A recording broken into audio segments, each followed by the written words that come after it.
Assalamualaikum warahmatullahi wabarakatuh. Apa khabar semua?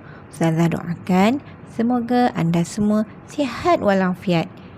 Kita jumpa lagi dalam sesi Anda Tanya, Ustazah Jawab. Ada yang bertanya berkaitan rukun solat kan? Siapa yang masih ingat dalam sesi pembelajaran yang lepas rukun solat ada berapa? Dah lupa?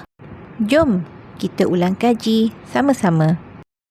Rukun solat terbahagi kepada 3 bahagian.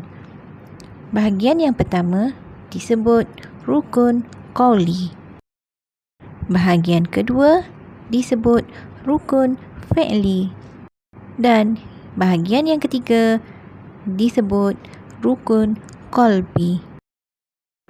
Ustazah akan jelaskan maksudnya satu persatu.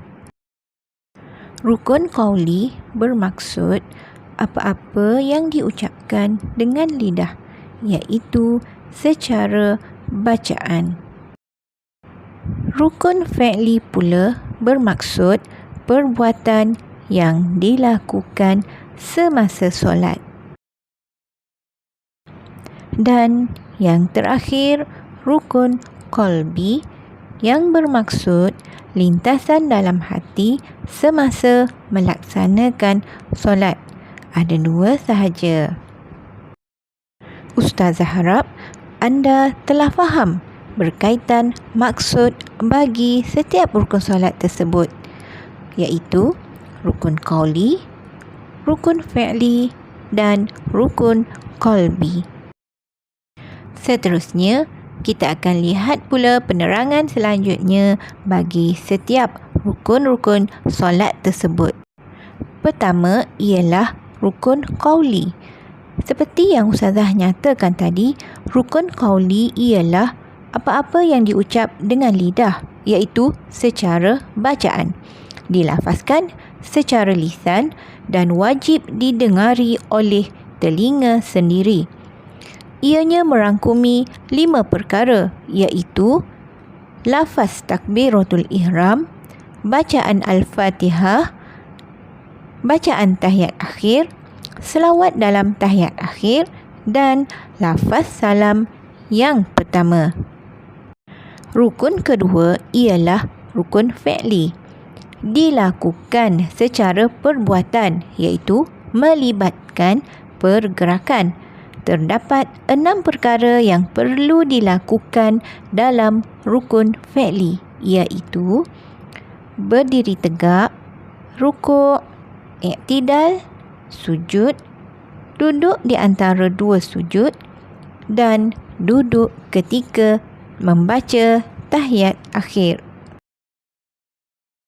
Dan yang terakhir ialah rukun qalbi, iaitu perkara yang perlu diniatkan di dalam hati, iaitu niat dan tertib. Berikut adalah 13 rukun solat mengikut susunan. Dimulakan dengan niat, berdiri tegak sekiranya mampu ketika solat fardu, takbiratul ihram, membaca surah Al-Fatihah pada setiap rakaat, rukuk dengan tamakninah, i'tidal dengan tamakninah, sujud 2 kali pada setiap rakaat dengan tamakninah, duduk antara 2 sujud dengan tamakninah, duduk tasyahud akhir dengan tamakninah, membaca tasyahud akhir, membaca selawat ke atas Nabi pada tasyahud akhir, membaca salam yang pertama dan yang terakhir adalah tertib. Seterusnya, kita akan menyambung berkaitan 5 kesalahan yang biasa berlaku yang melibatkan perlanggaran rukun qauli solat dan menyebabkan solat kita tidak sah. Yang pertama, kesalahan dalam takbiratul ihram, iaitu apabila tidak menyebut atau melafazkan perkataan Allahu Akbar atau hanya membaca di dalam hati. Kesalahan yang kedua ialah dalam bacaan surah Al-Fatihah, iaitu apabila tidak menyebut atau melafazkan perkataan demi perkataan dalam surah Al-Fatihah atau membaca di dalam hati. Kesalahan yang ketiga ialah dalam bacaan tasyahud akhir atau tahiyat akhir, iaitu tidak menyebut atau melafaz perkataan demi perkataan bacaan tasyahud atau tahiyat akhir atau hanya membaca di dalam hati.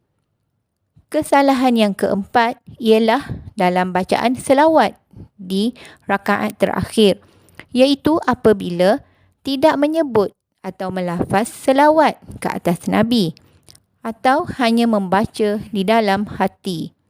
Dan yang terakhir ialah lafaz salam, iaitu tidak menyebut atau melafazkan perkataan Assalamualaikum warahmatullah atau cuma memberi salam dan membaca di dalam hati. Kelima-lima rukun qauli, iaitu perkataan di atas, hendaklah dilafaz dengan bersuara sekadar didengar oleh telinga sendiri. Tidak sah solat jika dibaca hanya di dalam hati. Seterusnya, mari kita lihat video ini. Assalamualaikum. Antara kesalahan-kesalahan yang kita biasa lakukan dalam solat, terlalu cepat.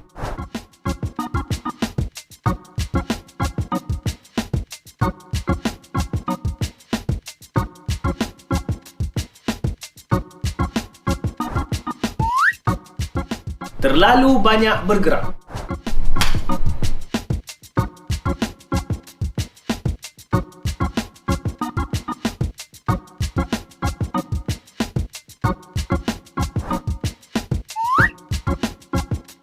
Tidak menutup aurat dengan sempurna.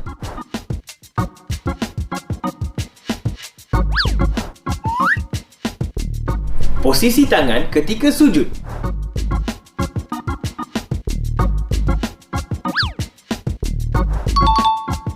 Tidak fokus.